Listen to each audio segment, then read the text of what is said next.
Hey, welcome to another episode of GeekOutdoors.com.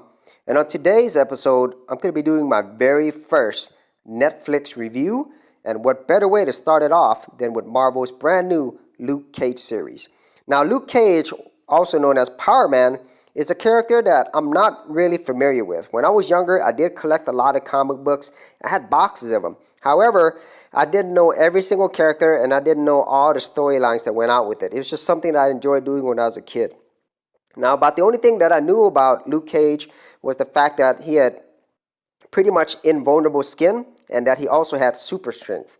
And as a matter of fact, whenever Luke Cage was released, or Power Man back in the early 1970s, I think it's 1972, this was something that was really different at the time, because he was pretty much the very first black character in Marvel Universe that was basically the lead character. So that was definitely something different. And also at the same time, the story of Power Man really focused on the neighborhood of Harlem and the people around it. So it was more than just a comic book character. It had a lot of different messages going on besides that.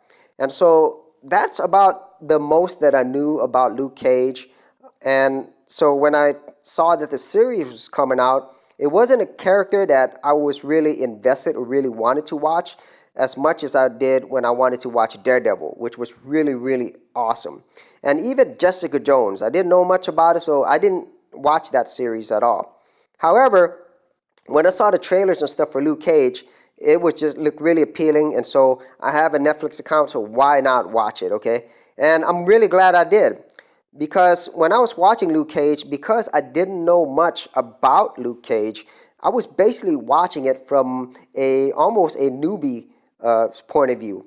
So far I've watched 6 episodes of season 1. There's actually 13 episodes in here. So I will leave a few spoilers every here now and then, but if you have not seen it and you have a Netflix account, definitely go watch it first and then you could come back to this review. I'll try not to leave too many spoilers, okay? So one of the things that I do enjoy about having these Marvel characters in a format like Netflix is the fact that it allows you to really, really take your time with the characters and the story, okay? So if you were watching a comic book movie, 2 hours long, even 3 hours long, it is really, really difficult for you to pack all the history, all the stories, all the characters in such a short time frame, okay? So it's hard for you to really get to know the characters and really get to know the whole breadth and history of them, okay?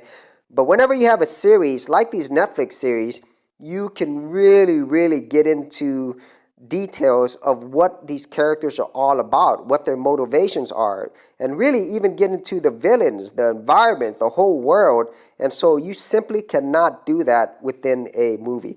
And so when I was watching this, I'm going to talk about a few things that I really liked about this, and then I'm going to talk about things that I didn't like about them. So the first things that really, really caught my attention was the main character, Luke Cage himself. I think the actor's name is Mike Coulter, and he does a marvelous job.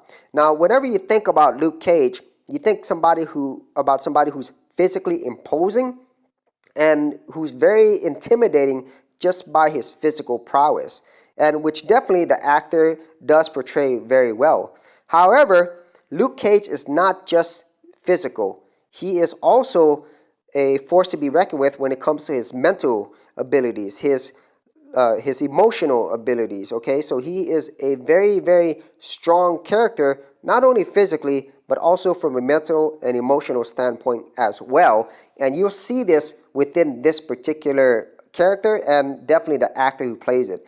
And all the other characters surrounding Luke Cage, they just do a really, really good job of fleshing these characters out.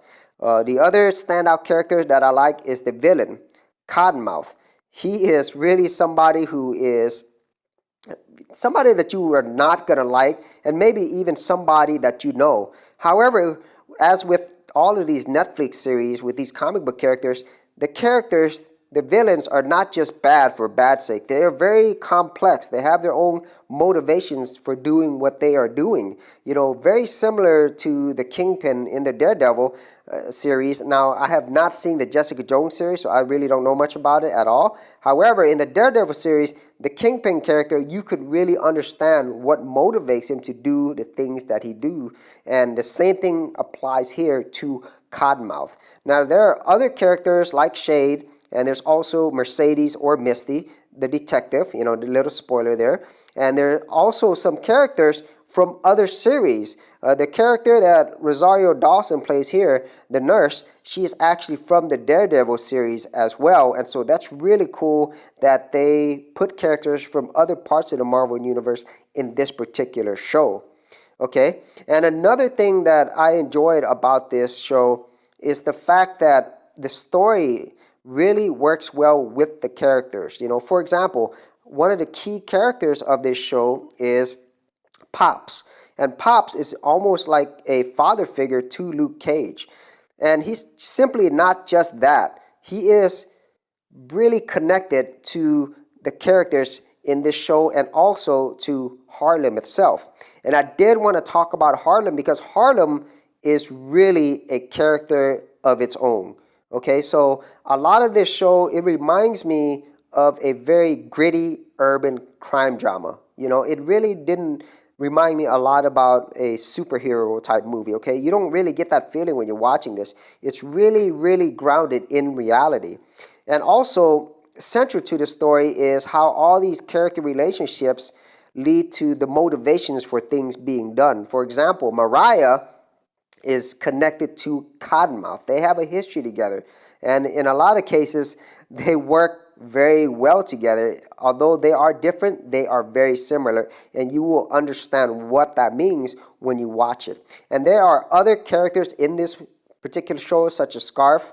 And, it just really adds to the whole feel of this particular show. The characters and the story and the environment all work together extremely well in this show. So that really got me into this whole Luke Cage universe.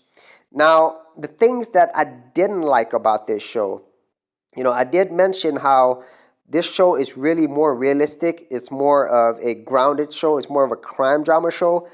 I didn't really see much of the superhero aspect of it.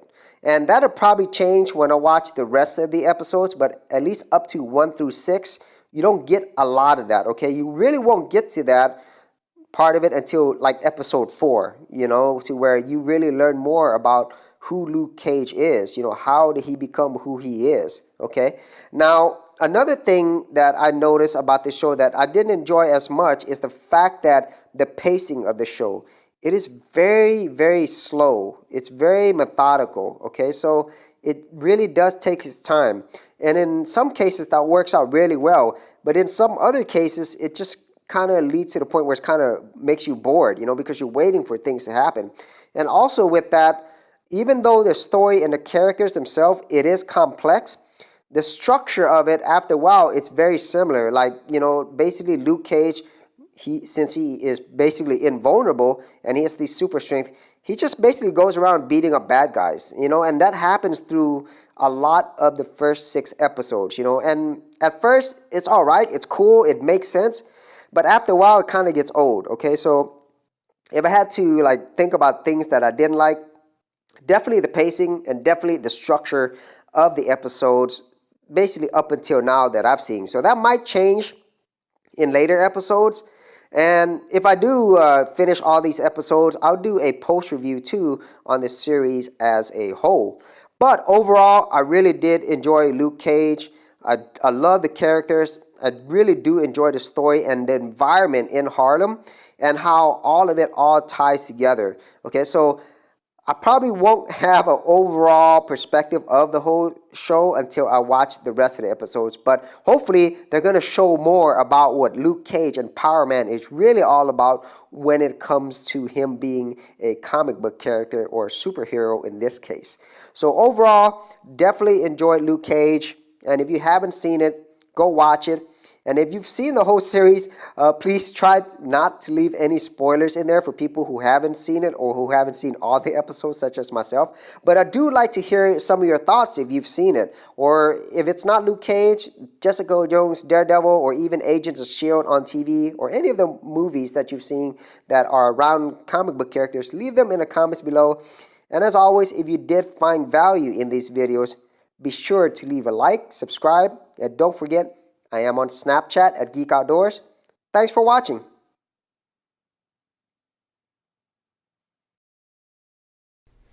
Thanks for checking out this episode.